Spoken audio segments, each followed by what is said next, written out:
Your world, your challenges, your faith. When faith within engages the world without, there's power. It's living life from the inside out. We've been living now in the pandemic for 2 years. I'm not telling you anything you don't already know. And all of our lives have changed. Today on Family Life's Inside Out, we're focusing on the impact on teachers. My guest is Ann Collins, principal of the Hugh Gregg Elementary School in the southern tier of New York State, in the Corning Painted Post Area School District. I wanted to know from Principal Collins what challenges teachers have had to face during this pandemic, and also how she's seen teachers use their endurance as well as their creativity and their spontaneity and their ingenuity to do what they love in these challenging times. Well, thank you for asking. I think the first thing is that it's essential that communities understand that although everyone's going through this together, it is different for each of us, just as it's different for our healthcare providers, it's different for our local businesses, it is, of course, different for educators. And I think over the last 2 years, one of the biggest changes has been how often we have an update that changes things. Right.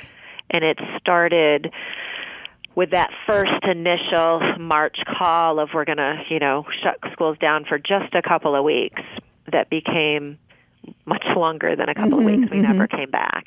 And everything continued to, we're just sending packets to, we're going to check in with kids on their devices, to when we started the 2021 school year, to teaching some of our students in person and some of them at home and some of them only at home, all at the same time. Right. All things that no one had ever done before. Obviously, none of us have ever experienced this. And so many, especially at an elementary school level, we just really weren't prepared for being a teacher in this way. I think that relationships with our students are so essential, and how we relate to our students certainly became one of the biggest challenges. Not just the teaching, but in terms of just the little things that you would do. We noticed how, I don't know if lonely is the right word, but how impacted our students became for just experiencing some of those little things that we take for granted. Just the check-in that you can tell your teacher so the something isolation, little. Yeah. You just tell them about your puppy dog or what happened last night, or and it's all of those incidentals. I think were impacted, which we now know. We didn't need studies perhaps to tell us, but we now know have had significant impacts on our students, which trickles to learning.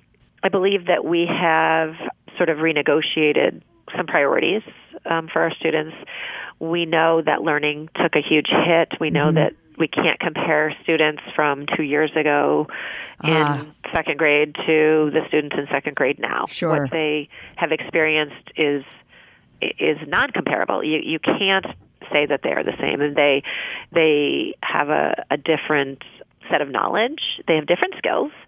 And they certainly have different social skills. Even some of those components have taken a toll. So I think that those are some of the challenges, but I guess remarkably, it's amazing to see what has been able to be maintained, and how we could still have pajama day even though we were on computers, or how we could still manage to celebrate things that, we needed to be here for, how we could still do a one school, one book initiative that we did, but use the computers for families to join us and do read alouds at night. So I think it just continually meant rethinking everything to say, can we keep it? How can we keep it? How can we stay safe? And then transitioning back to school. We are so used to being here now 5 days a week, and that our desks are 3 feet apart, and that we wear masks every day. It is not an issue because this is just how we've always done it. And we have adjusted because we are thankful for those opportunities. When we can play music again and have concerts again and have intramurals again and, continue to do so many things that we didn't get to do in the hybrid model. It's a constant shift. Yes. So that constant shift, that agility that has been required, what has been, to your view, what you've heard, what you've experienced, what has been the impact on the teachers themselves to put so much energy into creatively finding a new way to do what they were skilled to do before, but now they had to do it with a different mechanism? Right. I believe that it does take a toll, but I believe when it comes to teaching children, that's their happy place. That's what they love to do. That's what they strive for in every day, and getting closer to what we experience now of being that teacher with their children in person, right, I think keeps them going. I do believe that behind the scenes, it takes a huge toll. I think that there is a level of, I don't know, exhaustion, I suppose, but I don't believe it's detrimental to the work that they do with children, because they continue to find their joy in teaching children. Oh, certainly. But all that much more energy, at least I'm putting myself into that position. Even the things that give me joy, that means I'm taking more out of my storehouse, right? Yeah. So a weariness. Weariness is a good word. Yeah. Weariness is a very good word. They're professionals, and they have a commitment, and they care, and they're willing to do so much. I think of all of the home deliveries that staff have done, and all of the work that they gather when a child has to be quarantined and can't be here, and all of the extras that they are willing to do because that's what they do, because their students are so important to them, whether they were, the year that we were here and didn't come back, the year that we were hybrid, or the year that we're all here, now just distanced and masked. They will do whatever they need to do for those kids. Well, that's what makes teachers so incredibly special. What can we in the community, parents of students, of current students, and just general members of the community, what can we do to encourage teachers, to maybe even delight them? Because they really deserve it. They do. And it's an interesting question that you've asked, because I do think that when we first closed that first round and Teacher Appreciation Week came up, and it meant that we had to be this really clever, creative, do something different than we've ever done before, showering our appreciation and showing them in different ways.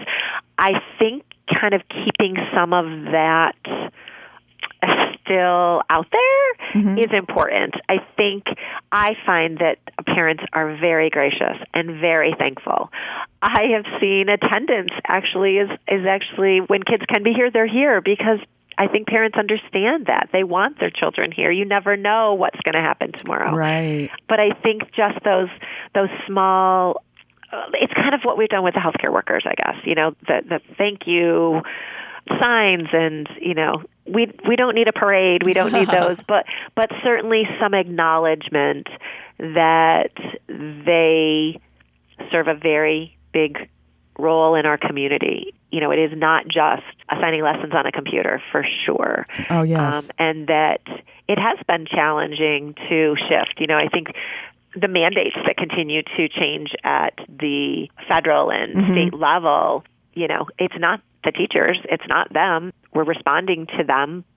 Teachers don't need a lot, but when they get those appreciations, they mean a lot. And I guarantee you every teacher has a drawer or a file or a box where they keep all of those messages of gratitude. And, we pull them out. There's days that you need to remember you made a difference in somebody's life. Yeah. You have them, and you have a career's worth of them. But right now, they are incredibly valuable, and they keep us going. I feel like they bridge us to what hopefully will be a better, like a normal that comes again someday, Yes. that we will be back to.